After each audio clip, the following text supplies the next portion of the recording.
اہل تشیع کی جانب سے امیر المومنین حضرت سیدنا عمر فاروق اعظم رضی اللہ تعالی عنہ پر جو ایک بہت بڑا اعتراض ہے وہ حدیث کرتاس ہے۔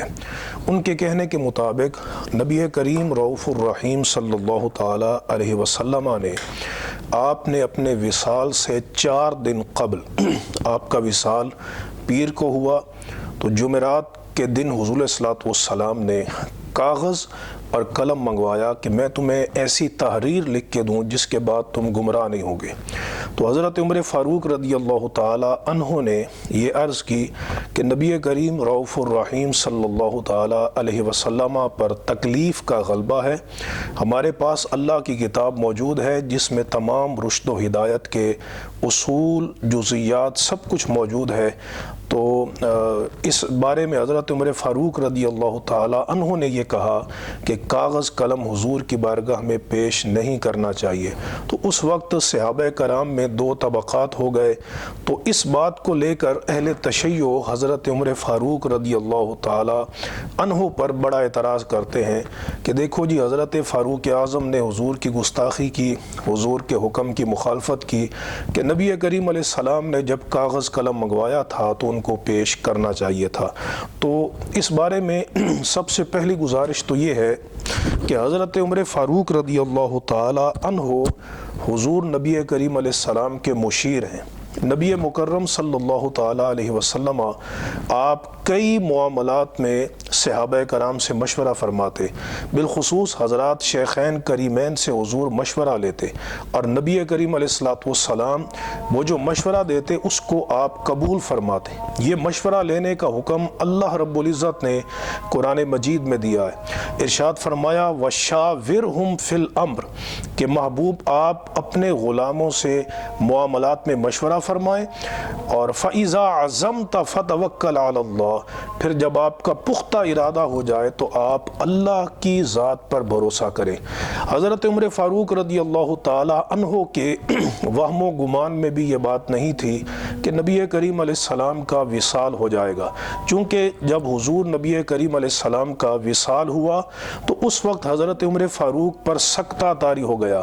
اور آپ تلوار میان سے باہر لے کر کھڑے ہو گئے، اور آپ فرمانے لگے کہ جس نے یہ کہا کہ نبی کریم علیہ السلام کا وصال ہو گیا ہے میں اس کا سر تن سے جدا کر دوں گا۔ پھر حضرت صدیق اکبر نے خطبہ دیا تو آپ کو یہ یقین ہوا،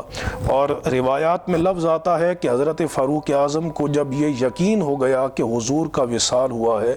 تو آپ اپنے قدموں پہ کھڑے نہیں ہو سکے اور آپ حضور کے وصال کے صدمہ پہ زمین پر گر گئے۔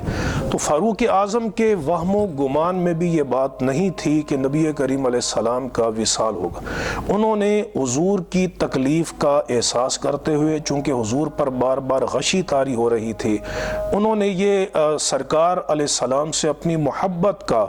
اظہار کرتے ہوئے یہ عرض کی کہ حضور کی بارگاہ میں ابھی کاغذ اور قلم پیش نہ کیا جائے۔ چنانچہ یہ لفظ ہیں قد غلب علیہ الوجع، حضور پر تکلیف کا غلبہ ہے،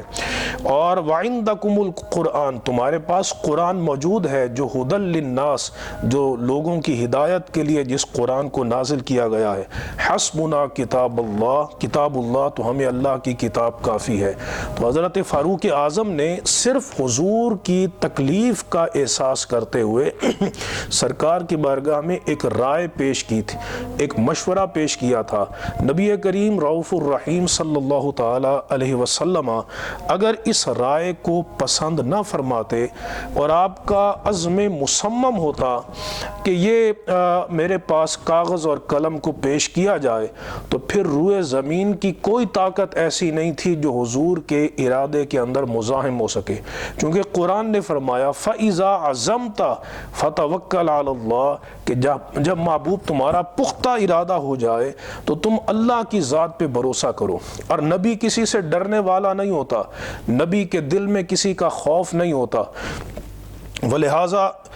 قرآن مجید میں اللہ فرماتا ہے الذین یبلغون رسالات اللہ ویخشونہ ولا یخشون احدا الا اللہ، فرمایا کہ وہ جو اللہ کی رسالتوں کو، پیغام کو پہنچاتے ہیں، وہ صرف اللہ سے ڈرتے ہیں اور اللہ کے سوا کسی اور کا خوف نہیں۔ تو اگر نبی کریم علیہ السلام کا یہ پختہ ارادہ ہو جاتا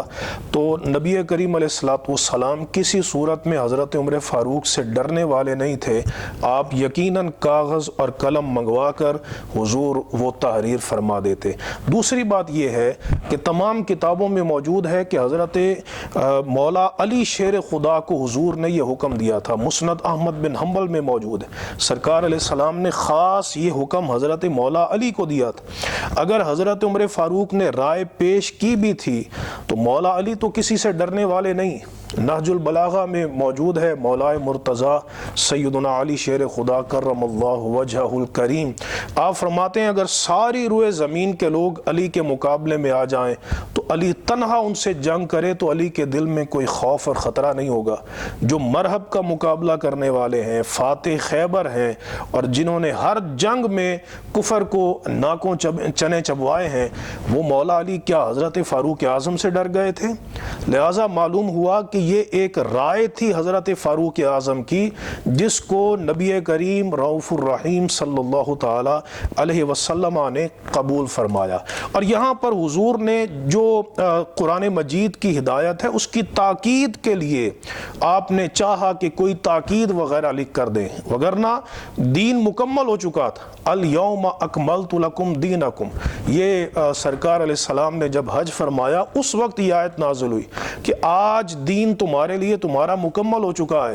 تو نبی کریم علیہ السلام نے تاکید کے طور پر آپ نے کچھ لکھوانا چاہا، لیکن جب حضرت فاروق اعظم نے عرض کی تو حضور نے اپنا ارادہ ترک فرما دیا۔ اور سرکار دو عالم علیہ السلام پر اگر یہ کوئی فرض حکم ہوتا اللہ کی طرف سے، جس طرح اہل تشیع کہتے ہیں کہ حضور کی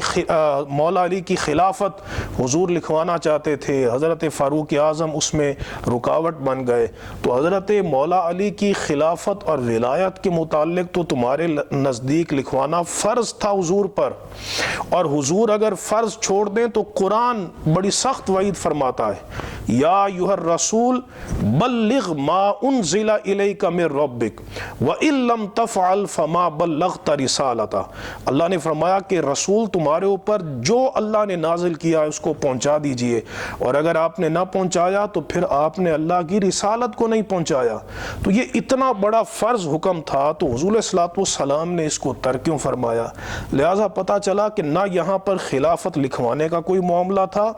اور نہ یہاں پر کوئی فرض حکم تھا۔ حضرت فاروق اعظم نے ایک رائے پیش کی حضور کی بارگاہ میں اور نبی کریم علیہ السلام نے اس رائے کو قبول فرمایا۔ بعض صورتوں میں کبھی ایسا ہوتا ہے کہ جو حکم ہوتا ہے وہ ادب پر مقدم ہوتا ہے،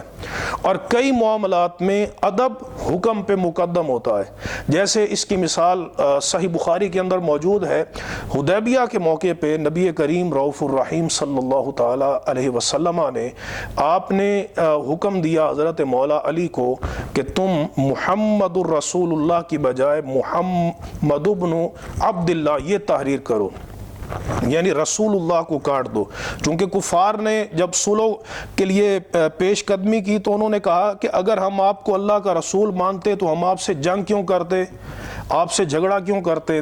تو حضرت مولا علی کو حضور نے حکم دیا کہ تم رسول اللہ کاٹ دو، تو انہوں نے مولا علی شیر خدا نے قسم اٹھا کے فرمایا واللہ لا امحوک ابدا، حضور اللہ کی قسم میں آپ کا نام کبھی نہیں مٹاؤں گا۔ تو کیا مولا علی شیر خدا حضور کی بے ادبی کر رہے ہیں؟ نہیں، فرات محبت میں اور ادب کے غلبہ میں مولا علی شیر خدا نے یہاں پہ ادب کو حکم پر مقدم سمجھا۔ یہی صورتحال یہاں پر تھی کہ حضرت فاروق اعظم نے دیکھا حضور بڑی تکلیف میں ہے، آپ پر بار بار غشی طاری ہو رہی ہے، تو سرکار دو عالم علیہ السلام آپ ابھی ہمیں چھوڑ کر بھی نہیں جائیں گے، لہٰذا ابھی حضور کو تکلیف دینا مناسب نہیں ہے۔ اور سرکار دو عالم علیہ السلام نے آپ نے اس رائے کو حضور نبی کریم علیہ السلام نے قبول فرمایا۔ یہاں پر یہ ایک سوال کیا جاتا ہے جی کہ انہوں نے کہا احجرا، تو حجرہ یہ جو لفظ ہے حجر یا حجر،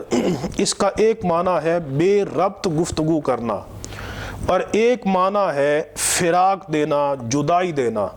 تو وہ جو معترضین ہیں وہ کہتے ہیں دیکھو جی بارگاہ رسالت میں احاجارہ کے الفاظ استعمال کیے گئے جس کا ایک معنی ہے بے ربط گفتگو کرنا۔ تو جواب یہ ہے کہ یہ یہاں پر استفہام ہو رہا ہے، احاجارہ استفہام کے طور پر، اور یہ استفہام کرنے والے اگر اس کو ہم بے ربط گفتگو کے معنی میں لیں تو یہ وہ گروہ تھا کہ جو اس کا قائل تھا کہ حضور کی بارگاہ میں کاغذ اور قلم پیش کرنا چاہیے، یعنی اس گروہ کے کہنے کا مقصد یہ تھا کہ حضور مطلب آپ اس حالت میں بھی بے ربط گفتگو نہیں کر رہے، لہٰذا حضور کی بارگاہ میں کاغذ اور قلم پیش کرنا چاہیے۔ یہ لفظ حضرت فاروق اعظم نے نہیں کہے۔ اگر بالفرض ان لوگوں نے کہے جو حضرت فاروق اعظم کی رائے پر تھے کہ کاغذ اور قلم پیش نہ کیا جائے، تو پھر یہ اس صورت میں قطعی طور پر یہ ہجر اور فراق کے معنی میں ہے کہ کیا حضور ہمیں جدائی دے رہے ہیں یا حضور ہم سے جدا ہو رہے ہیں یا آپ کا وصال ہونے لگا ہے۔ حضرت فاروق اعظم جس طرح میں نے شروع میں بیان کیا، آپ کو وہم و گمان بھی نہیں تھا کہ نبی کریم علیہ السلام کا وصال ہو جائے گا۔ تو یہاں حجرہ کے جو الفاظ ہیں یہ استفہام کے لیے ہیں، اور یہاں اگر فاروق اعظم اور ان کے جو قائلین ہیں، ان کے ساتھ موافقین ہیں، ان کو اس کا قائل مانا جائے تو یہ ہجر و فراق کے معنی میں ہے۔ حضرات محترم، یہ جو سوال ہے کہ حضرت فاروق اعظم رضی اللہ تعالیٰ عنہ انہوں نے یہ الفاظ کہے ہیں اور وہ علیہ باللہ یہاں پر بے ربط گفتگو کا معنی ان کی مراد تھی، تو سوال یہ ہے کہ اگر فاروق اعظم نے حضور کے وصال کے وقت علیہ باللہ حضور کی بے ادبی کی، تو جب حضرت عمر فاروق کا زمانہ خلافت آیا تو جو حضور کی بے ادبی کرے وہ تو مسلمان ہی نہیں رہتا۔ حضرت فاروق اعظم کا زمانہ خلافت آیا تو مولا علی شیر خدا بلا تأمل، بلا توقف، بلا تردد اور بغیر کسی منازع اور جھگڑے کے فاروق اعظم کے ہاتھ پہ بیعت کر رہے ہیں، ان کے پیچھے نماز پڑھ رہے ہیں اور ان کی معیت میں جہاد کر رہے ہیں، ان کو مشورہ دیتے ہیں، جبکہ یہ نہج البلاغہ میں تو یہاں تک موجود ہے کہ حضرت مولا علی شیر خدا نے قصیدے بیان کیے ہیں فاروق اعظم کے، ان کے قصیدے آپ نے بیان کیے۔ یہ نہج البلاغہ اہل تشیع کی سب سے زیادہ معتمد جو کتاب ہے، اس نہج البلاغہ میں صفحہ نمبر 150 ہے، اس میں حضرت مولا علی شیر خدا نے آپ کا جو کلام ہے، اس میں عبارت باب کا عنوان یہ ہے وَقَدْ شَاوَرَهُ عمر بن الخطاب فی الخروج الى غزو الروم بنفسه۔ حضرت عمر فاروق نے مولا علی سے مشورہ لیا کہ کیا مجھے روم کی جنگ میں بنفس نفیس جانا چاہیے، تو حضرت مولا علی شیر خدا نے کیا خوبصورت جواب دیا۔ فاروق اعظم کی عظمت کے کتنے قصیدے آپ نے پڑھے۔ آپ نے فرمایا وَقَدْ تَوَكَّلَ اللَّهُ لِأَهْلِ هَذَا الدِّينِ، اس دین یعنی اسلام کے ماننے والوں کا اللہ نے ذمہ اٹھا لیا ہے۔ اگر حضرت فاروق اعظم مسلمان ہی نہیں تھے تو آپ لِأَهْلِ هَذَا الدِّينِ کے متعلق یہ کیوں فرما رہے ہیں کہ اللہ ان کو عزت بھی عطا کرے گا، ان کی پردہ پوشی بھی عطا کرے گا۔ وَالَّذِي نَصَرَهُمْ، اللہ نے ان کی مدد کی، وَهُمْ قَلِيلٌ، اور وہ تھوڑے تھے۔ اور اس میں حضرت مولا علی شیر خدا نے آپ نے یہ مشورہ دیا کہ آپ کو خود روم کی جنگ میں نہیں جانا چاہیے۔ کیوں نہیں جانا چاہیے؟ آپ فرماتے ہیں حضرت مولا علی لیس بعدک مرجع یرجعون الیہ، بہت بڑی بات ہے، خود مولا علی بھی موجود ہیں، دیگر صحابہ بھی موجود ہیں، لیکن مولا علی فرماتے ہیں عمر اگر تم شہید ہو گئے تو تمہارے بعد مسلمانوں کی کوئی پناہ نہیں جہاں مسلمان پناہ لیں گے۔ فَبْعَثْ إِلَيْهِمْ رَجُلًا مِحْرَبًا، تو کوئی جنگجو، ماہر جنگجو آپ ان کے پاس بھیجے اور خود ان کے پاس تشریف نہ لائیں۔ تو اگر اللہ نے مدد فرما دی تو یہ آپ کی پسندیدہ بات ہے، اور اگر بالفرض مسلمان مغلوب ہو گئے، وَإِن تَكُنِ الْأُخْرَى، اگر مسلمان مغلوب ہو گئے کنتا ردءا للناس ومثابۃ للمسلمین، تو آپ تو موجود ہیں نا جو مسلمانوں کی پناہ گاہ ہیں، مسلمانوں کی جائے رجوع ہیں۔ یہ مولا علی شیر خدا فاروق اعظم کو اتنا بڑا لقب دے رہے ہیں اور آپ کی اتنی فضیلت اور منقبت بیان فرما رہے ہیں، تو اگر آپ گستاخ تھے علیہ باللہ اور حضور علیہ الصلوۃ والسلام کی گستاخی کی جو آج اہل تشیع کو سمجھ آ گئی پر مولا علی کو سمجھ میں نہیں آئی، یہی مولا علی شیر خدا، اس کا نہج البلاغہ کا صفحہ نمبر 256 ہے، اس میں حضرت مولا علی شیر خدا کا 224 نمبر آپ کا کلام ہے، اس میں آپ فرماتے ہیں کہ اللہ فلاں کے شہروں کو، اور سب شارحین نے لکھا ہے کہ یہاں پر حضرت فاروق اعظم مراد ہیں، اللہ فلاں کے شہروں کو آباد رکھے، فقد قوم الاوادہ، انہوں نے ٹیڑھے پن کو سیدھا کر دیا، وداو الامادہ، بیماروں کو دوا دے دی، خلف الفتنہ، فتنے کو پیچھے چھوڑ دیا، واقام السنہ، اور وہ انہوں نے سنت کو قائم کیا، ذہب نقی الثوب، وہ جب دنیا سے گئے تھے تو ان کے کپڑے بالکل صاف شفاف تھے، کوئی عیب ان پر نہیں تھا، اصاب خیرہ، انہوں نے خیر اور بھلائی کو پایا، ادا الی اللہ طاعتہ واتقاہ، اللہ کی اطاعت کا حق انہوں نے ادا کیا، اور جیسا اللہ سے ڈرنے کا حق تھا ویسا